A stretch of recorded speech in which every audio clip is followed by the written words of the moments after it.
प्रधानमंत्री नरेंद्र मोदी आज वाराणसी में काशी तमिल संगमम रो कर्या उद्घाटन। कया यो संगमम अपना आप में है विशेष और अद्वितीय। एक भारत श्रेष्ठ भारत री भावना ने दर्शावे वे है संगमम।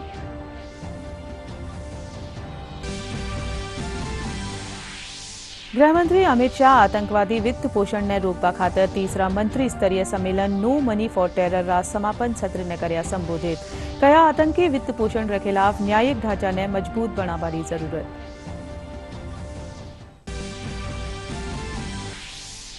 उपराष्ट्रपति जगदीप धनखड़ झुंझुनू रा खेतड़ी में विवेकानंद संदेश यात्रा ने झंडी दिखार कर्या रवाना। कया भारत अकेलो अस्यो देश है जो दुनिया ने रास्तो दिखायो।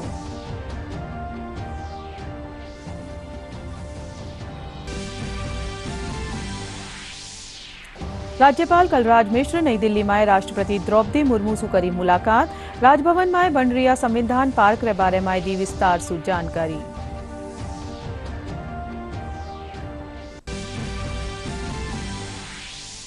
और प्रदेश रा अधिकांश थोड़ा पारो गिरवा सु बढ़ी सर्दी। आबाला 24 घंटा रे दौरान न्यूनतम तापमान में और कमी आबारी संभावना।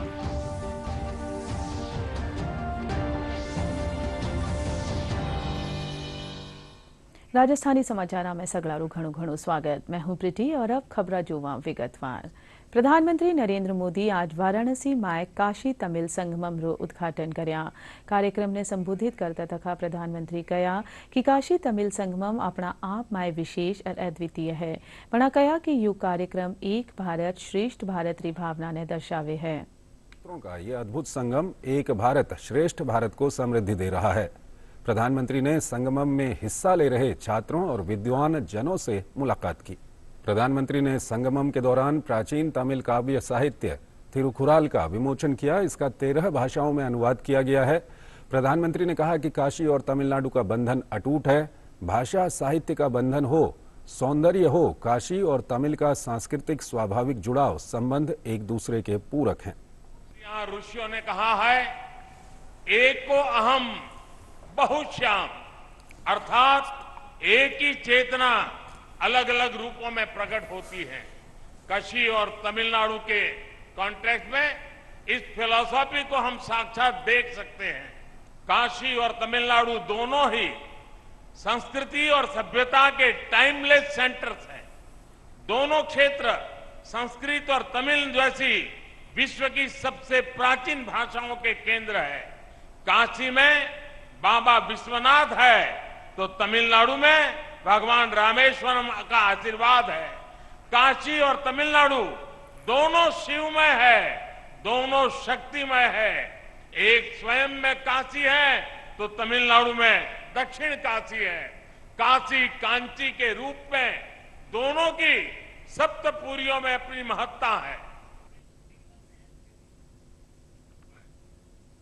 प्रधानमंत्री नरेंद्र मोदी अरुणाचल प्रदेश रा दौरे रे दौरान कई विकास परियोजना रो उद्घाटन कर्या। वणा कामेंग में 600 मेगावाट हाइड्रो पावर स्टेशन ने राष्ट्र ने समर्पित कर्या। वठे डोनी पोलो हवाई अड्डा रो भी उद्घाटन कर्या। इन मौके वणा कहा कि अरुणाचल रा हर गांव में पर्यटन री अपार संभावनावा है। वणा कहा कि अठे हर घर में सरहद जेड़ो अनुशासन भी है। प्रधानमंत्री कहा कि मौजूदा केंद्र सरकार रो उद्देश्य सबका साथ सबका विकास रे साथे देश रो पूर्ण विकास करना है। बिल्कुल अलग तरह के दौर का गवाह रहा है। दशकों तक ये क्षेत्र उपेक्षा और उदासीनता का शिकार रहा। जब दिल्ली में बैठकर पॉलिसी बनाने वालों को सिर्फ इतने भर से मतलब था कि किसी तरह यहां चुनाव जीत जाए। आप जानते हैं ये स्थिति कई दशकों तक बनी रही। जब अटल जी की सरकार बनी उसके बाद पहली बार इसे बदलने का प्रयास किया गया। वो पहली सरकार थी जिसने नॉर्थ ईस्ट के विकास के लिए अलग मंत्रालय बनाया, लेकिन उनके बाद आई सरकार ने उस मोमेंटम को आगे नहीं बढ़ाया। इसके बाद बदलाव का नया दौर 2014 के बाद शुरू हुआ, जब आपने मुझे सेवा करने का अवसर दिया।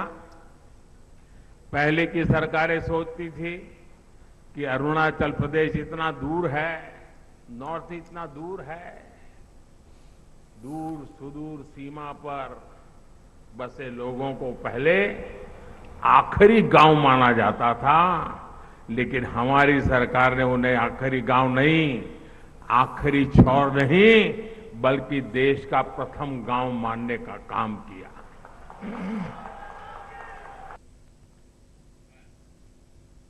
आतंकवादी वित्त पोषण ने रोकवा खातर नई दिल्ली में चाल रहा तीसरा मंत्री स्तरीय सम्मेलन नो मनी फॉर टेरर समापन सत्र ने गृहमंत्री अमित शाह संबोधित कर्या। कार्यक्रम ने संबोधित करता थका वणा कहा कि आतंकवाद विश्व शांति खातर नासूर है।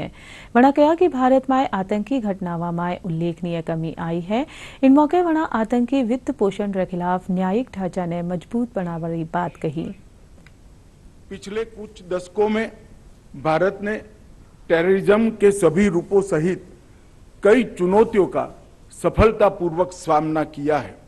टेररिज्म के खिलाफ जीरो टॉलरेंस की नीति, काउंटर टेरर कानूनों के मजबूत फ्रेमवर्क तथा एजेंसियों के सशक्तिकरण के कारण भारत में टेररिज्म के कारण होने वाली घटनाओं में उल्लेखनीय कमी आई है तथा टेररिज्म के मामलों में सख्त सजा दिलाने में भी प्रशासन को सफलता हासिल हुई है।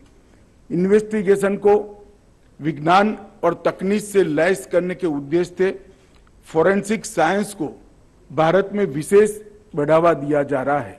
इस दिशा में प्रधानमंत्री नरेंद्र मोदी जी की कल्पना से दुनिया के पहले नेशनल फोरेंसिक साइंस यूनिवर्सिटी की स्थापना की गई है। भारत सरकार ने यह भी तय किया है कि टेररिज्म, नारकोटिक्स और आर्थिक अपराधों जैसे अपराधों पर राष्ट्रीय और अंतर्राष्ट्रीय डेटाबेस विकसित किया जाएगा। साइबर अपराध का व्यापक तरीके से मुकाबला करने के लिए भारत सरकार ने भारतीय साइबर अपराध समन्वय केंद्र की स्थापना की है। ये प्रयोग अपने आप में बहुत सफल रहा है। मैं प्रधानमंत्री मोदी जी के संकल्प को यहां पर फिर से एक बार दोहराना चाहूंगा। भारत काउंटर टेररिज्म और सीएफटी के लिए अंतर्राष्ट्रीय सहयोग का केंद्र बिंदु बनेगा, ये सुनिश्चित है। हम टेररिज्म के सभी रूपों के खिलाफ एक प्रभावी, दीर्घकालिक और ठोस लड़ाई के बिना भयमुक्त समाज, भयमुक्त दुनिया का अस्तित्व सोच ही नहीं सकते हैं। हमारे राष्ट्र के नागरिकों ने नेतृत्व पर सबसे बड़ी जिम्मेदारी सौंपी है उनकी सुरक्षा की, और हमारा ये कर्तव्य है कि इस जिम्मेदारी की कसौटी पर हम खरे उतरे। उपराष्ट्रपति जगदीप धनखड़ आज झुंझुनू खेतड़ी में रामकृष्ण मिशन अजीत विवेक संग्रहालय और विवेकानंद केंद्र कन्याकुमारी रा तत्वावधान में आयोजित विवेकानंद संदेश यात्रा ने हरी झंडी दिखा रवाना करया। इन मौके वणा कहा कि भारत अकेलो अस्यो देश है जो दुनिया ने रास्तो दिखायो है। वणा कहा कि कोविड जैसा प्रतिकूल परिस्थितियां वाला टेम में भी भारत आपरा देश रे साथे पूरी दुनिया ने वैक्सीन रा रूप में सहायता दीनी। युवा शक्ति का प्रमुख केंद्र हमारा भारत है। हमने कुछ महीने पहले जिन लोगों ने हमारे पर लंबे समय तक राज किया, उनकी अर्थव्यवस्था को पछाड़कर दुनिया में 5वां स्थान प्राप्त किया है। और मैं दावे के साथ कह सकता हूं, इस दशक के अंत तक भारत दुनिया की 3 बड़ी अर्थव्यवस्थाओं में से एक होगा। 2022 में number of unicorns with huge fiscal dimension जो भारत के हैं वो चाइना के भी नहीं है। दुनिया हमारे लिए एक कुटुंब है और इसी भावना को लेकर आज के दिन भारत बहुत आगे बढ़ रहा है। खेतड़ी से स्वामी जी का बहुत गहरा संबंध है। खेतड़ी वो स्थान है जहां स्वामी जी को अपना नाम मिला, विवेकानंद। तो मैं और मेरी धर्मपत्नी डॉक्टर सुदेश धनखड़ अमेरिका गए। शिकागो में हम उस स्थान पर गए एक से ज्यादा बार, जहां दुनिया में भारत का डंका बजाने का काम स्वामी जी ने किया। स्वामी जी का शिकागो का भाषण आज भी हमारे कानों में गूंजता है, जब उन्होंने कहा brothers and sisters of America, तो एक तरीके से बहुत बड़ा संकेत उन्होंने हमारी संस्कृति का दिया। जाणवा जोग है कि आज़ादी रा अमृत महोत्सव रे तहत संस्कृति मंत्रालय रा सहयोग से आयोजित यह यात्रा प्रदेश रा सगला जिला में भ्रमण करेली। राज्यपाल कलराज मिश्र काल नई दिल्ली में राष्ट्रपति भवन में राष्ट्रपति द्रौपदी मुर्मू से मुलाकात करी। राष्ट्रपति से वी इन शिष्टाचार मुलाकात में राज्यपाल राजभवन में संवैधानिक जागरूकता बढ़ावा उद्देश्य से बन रहा संविधान पार्क बारा में विस्तार से जानकारी देनी। इनसु पहली राज्यपाल नई दिल्ली में ही उपराष्ट्रपति जगदीप धनखड़ से भी शिष्टाचार भेंट करी। राज्यरा राजकीय विद्यालय में आज से शतरंज खेल री शुरुआत हुई। लगभग 30,000 विद्यालय 19 लाख से बत्ती पढ़ी श्री शतरंज खेलिया। शिक्षा मंत्री डॉक्टर बी.डी. कल्ला जयपुर राम मालवीय नगर स्थित महात्मा गांधी राजकीय अंग्रेजी माध्यम विद्यालय में शतरंज खेलवा वाला टाबरा रा खेल रो अवलोकन करया और खेला सु संस्कारारी बात कही। इन कार्यक्रम रो उद्देश्य टाबरा ने पढ़ाई रे साथे वनारी तार्किक क्षमता ने बढ़ाणु है। केंद्र सरकार रा पेंशन भोगियां खातर डिजिटल जीवन प्रमाण पत्र खातर राष्ट्रव्यापी अभियान चलायो जा रही है। इन अभियान की शुरुआत आज जयपुर में हुई।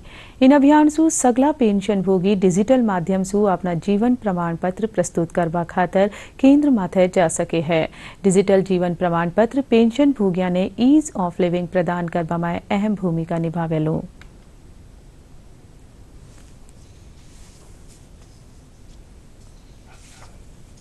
आभार व्यक्त करता हूं कि आप लोगों जीवन प्रमाण के क्षेत्र में नई टेक्नोलॉजी आई है, जो मोबाइल से ही पेंशनर्स घर बैठे अपना जीवन प्रमाण पत्र जमा कर सकते हैं। तो ये हमारे भारत सरकार के द्वारा लॉन्च किया गया है। पिछले साल 2021 में ये लॉन्च किया गया था।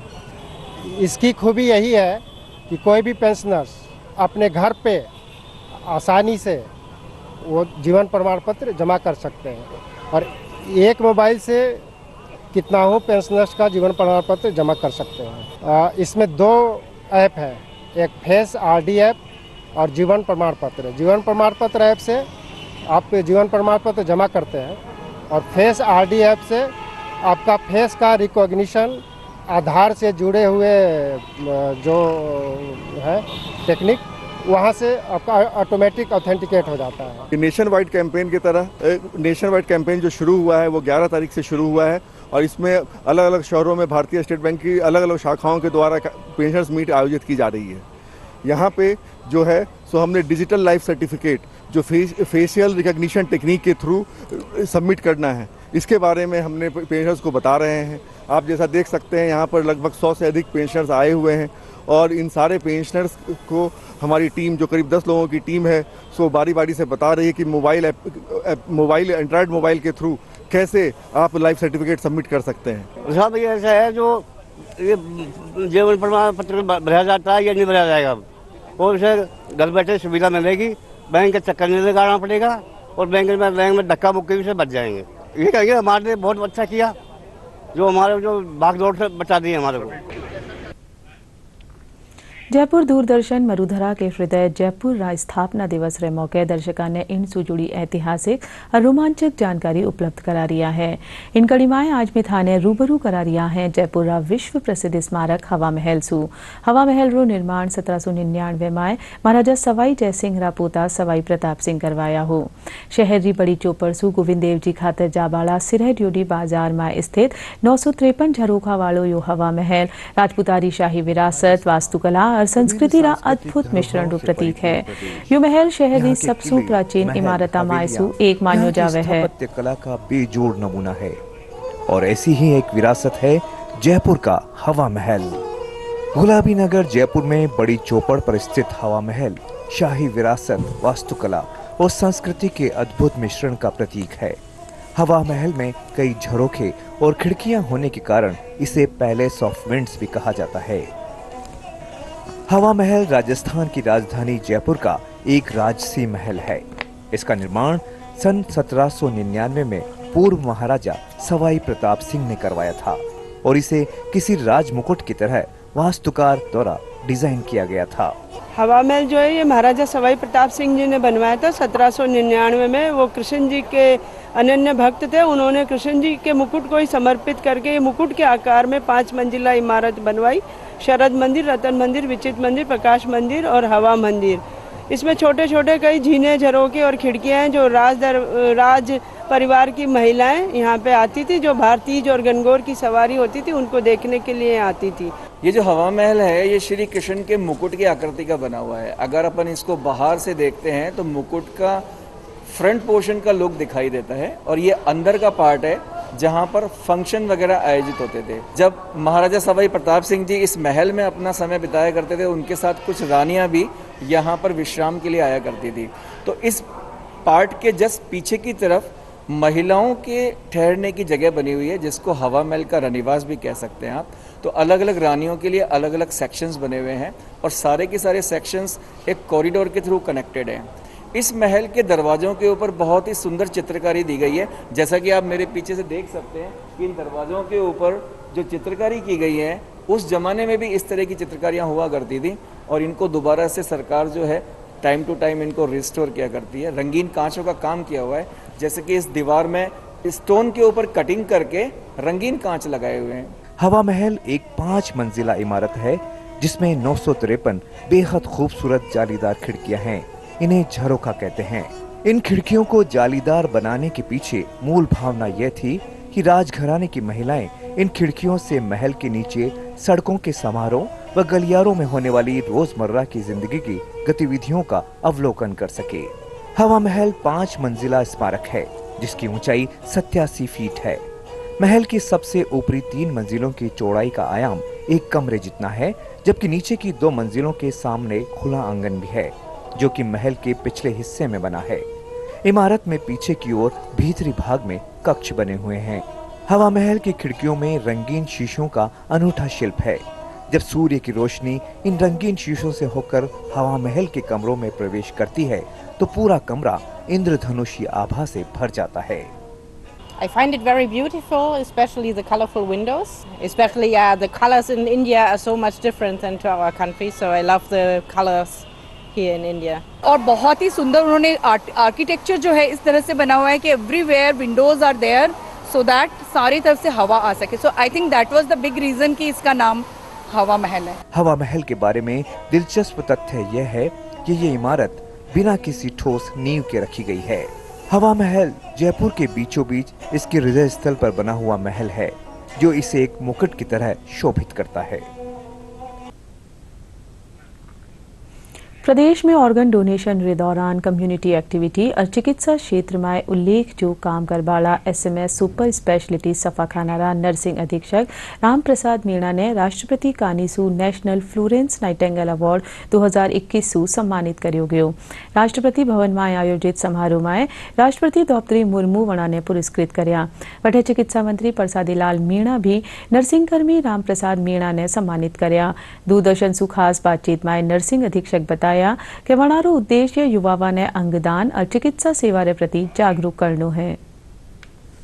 समाज से यही रिक्वेस्ट करूंगा कि अच्छा काम करें जिससे मरीजों का मरीज के परिजनों को थोड़ा अच्छा लगे। मरीजों का जितना अच्छा भला होगा हम सोचते हैं कि वो लोगों के लिए बहुत अच्छा होगा। युवा नर्सेज अच्छा काम कर रहे हैं, पढ़ रहे हैं, लिख रहे हैं, BSc MSc PhD नर्सेज हैं। तो राजस्थान में भी युवा नर्सेज से उम्मीद मैं यही करता हूँ कि वो भी एक अच्छा काम करें। मैंने बेसिकली जो ब्रेन डेड मरीजों के ऊपर काम किया, इसमें मैंने पिछले 4 साल में 9 मरीजों को लीवर लगाए हैं, 5 को मैंने हार्ट लगवाए हैं और 59 मरीजों को किडनी लगी है। तो मेरा तो एक जनता से यही मैसेज है कि अंगदान महादान।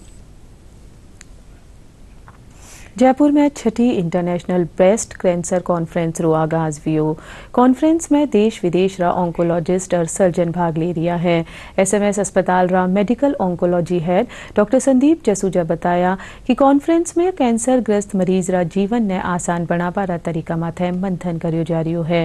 वणा कहा कि कैंसर अब लाइलाज नहीं रियो और ज्यादातर कैंसर रो शुरुआत में पतो लगायो जार पूरी तरह ठीक करियो जा सके हैं। जिसमें जो भी मोलिकुलर प्रोफाइलिंग है, जो भी रिसेंट एडवांस है, रिसर्च है, वो हम लोग इसमें चर्चा करेंगे।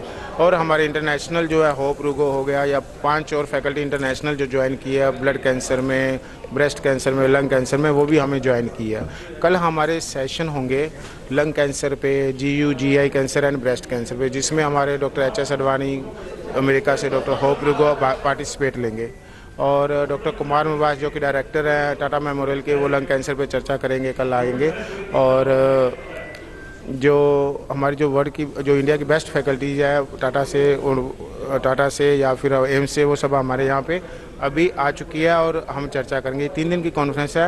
लास्ट दिन हमारी ओवरी कैंसर और जो जेनेटिक यूरिनरी कैंसर है, जिसमें राजीव गांधी से, टाटा से, एम्स से और इंटरनेशनल बेल्जियम, ऑस्ट्रेलिया से जो डॉक्टर्स हैं, इंटरनेशनल फैकल्टी, वो भाग लेंगे। इसमें हम मोलिकुलर जो रिसर्च है, जो ऑन्कोलॉजी है मोलिकुलर, उस पर ज़्यादा फोकस रहेगा, चर्चा रहेगा किस जीन के कारण हुआ और उसका क्या क्या ट्रीटमेंट हम पॉसिबल है और क्या क्या हम कर सकते हैं और आपस में कोलैबोरेशन कैसे कर सकते हैं। जयपुर रा लेखा और लेखा परीक्षा विभाग रा कार्यालय रा संयुक्त तत्वावधान में 21 से 25 नवंबर ताईं ऑडिट सप्ताह रो आयोजन करियो जावेलो। यह जानकारी देता थका principle of accounts general India रा सुब्रमण्यम बताया कि जन कल्याण री योजनावा रो पीसो सही मिनक ताईं पुगरियो है। यो सुनिश्चित करबा और इनसु जुड़ियोड़ा डेटा सरकार ताईं पहुंचाबा में या कवायद घणी कारगर सिद्ध वेली। गुड गवर्नेंस को और इम्प्रूव करने के लिए 2-3 चीज़ों पे हमारा फोकस है। एक तो पंचायती राज, क्योंकि ग्रास रूट डेमोक्रेसी स्ट्रेंथन हो, जो सबसे लास्ट माइल जो गांधी जी बोलते थे, जब तक उनको हम राहत नहीं पहुंचाएंगे तब तक। तो इसलिए हमारा एक फोकस है पंचायती राज और उसके लिए हम डिस्ट्रिक्ट सेंट्रिक ऑडिट कर रहे हैं कि सो दैट फोकस एक डिस्ट्रिक्ट हर बार 1 साल में 1-2 डिस्ट्रिक्ट पे फोकस करके उस डिस्ट्रिक्ट में जो भी प्रोग्राम्स हैं, जो भी सर्विस डिलीवरी सरकार दे रही है, उनका ऑडिट करके देखना कि जनता तक ये सब पहुंच रहा है कि नहीं। हम हेल्थ का एक बहुत बड़ा परफॉर्मेंस ऑडिट कर रहे हैं। हॉस्पिटल्स और हेल्थ की सर्विसेज राजस्थान में उसको असेस कर रहे हैं कि कैसी है, क्या है। इंटरनेशनल में भी CAG ने, भारत में तो 150 साल से ऊपर हम लोग सर्विस दे रहे हैं, लेकिन पिछले 20 सालों से CAG जो है इंटरनेशनल ऑर्गेनाइजेशंस में भी अपनी सर्विस प्रदान कर रहा है, UN और UN सिस्टम को ऑडिट करके। मध्य प्रदेश ग्रामोद्योग और हथकरघा महकमा कानीसू जयपुर जवाहर कला केंद्र रा शिल्प ग्राम परिसर में मृग नयनी प्रदर्शनी रो आयोजन करियो जा रियो है। 30 नवंबर ताई चालबा वाली इन प्रदर्शनी में चंदेरी, कोसा, मलवरी, वारासिनी और सिल्क साड़ियां और मटेरियल रो प्रदर्शन करियो जा रियो है। इन प्रदर्शनी रो उद्देश्य शिल्पकारा ने रोजगार उपलब्ध करवारा साथ है जयपुर वासिया ने एक ही छत रे नीचे उत्तम गुणवत्तारी सामग्री उपलब्ध करवाणो है।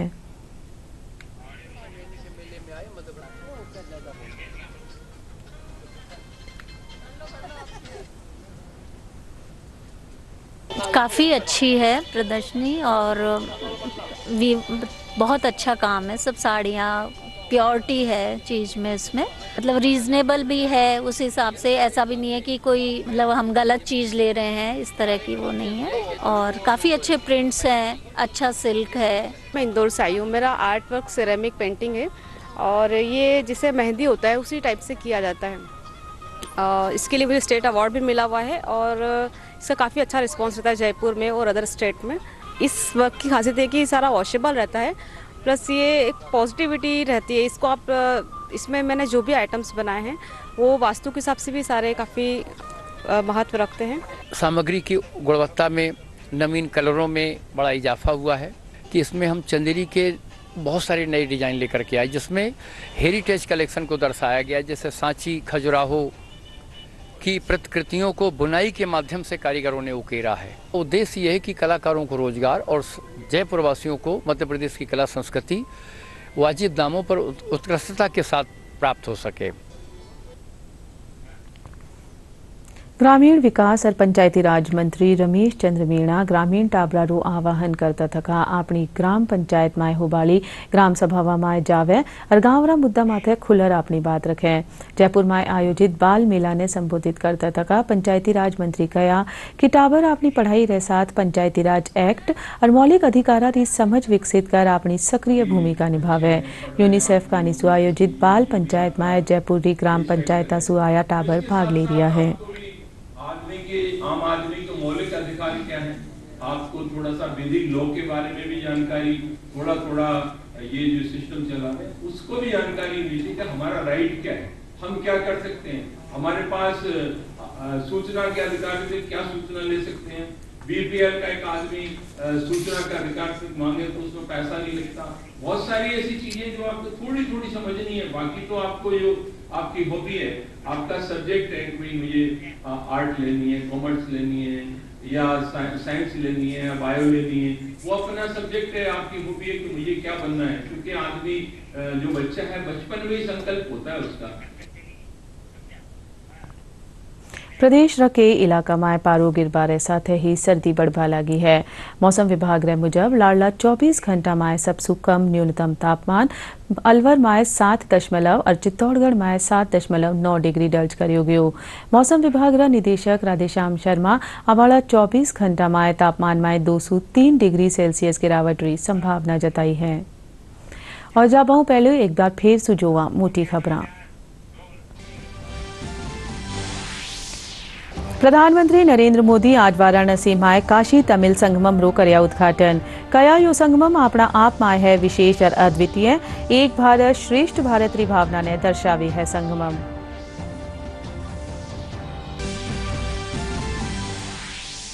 गृह मंत्री अमित शाह आतंकवादी वित्त पोषण ने रोकवा खातर तीसरा मंत्री स्तरीय सम्मेलन नो मनी फॉर टेरर रा समापन सत्र ने करया संबोधित। कया आतंकी वित्त पोषण के खिलाफ न्यायिक ढांचा ने मजबूत बनावानी जरूरत। उपराष्ट्रपति जगदीप धनखड़ झुंझुनू खेतड़ी माय विवेकानंद संदेश यात्रा ने झंडी दिखार करया रवाना। कया भारत अकेलो अस्यो देश है जो दुनिया ने रास्तो दिखायो।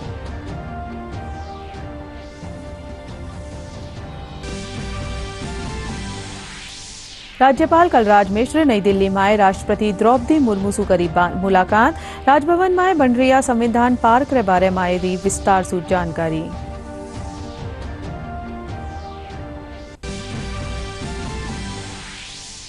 और प्रदेश रा अधिकांश थोड़ा पारू गिरवा से बड़ी सर्दी। आबाला 24 घंटा रे दौरान न्यूनतम तापमान में और कमी आबादी संभावना।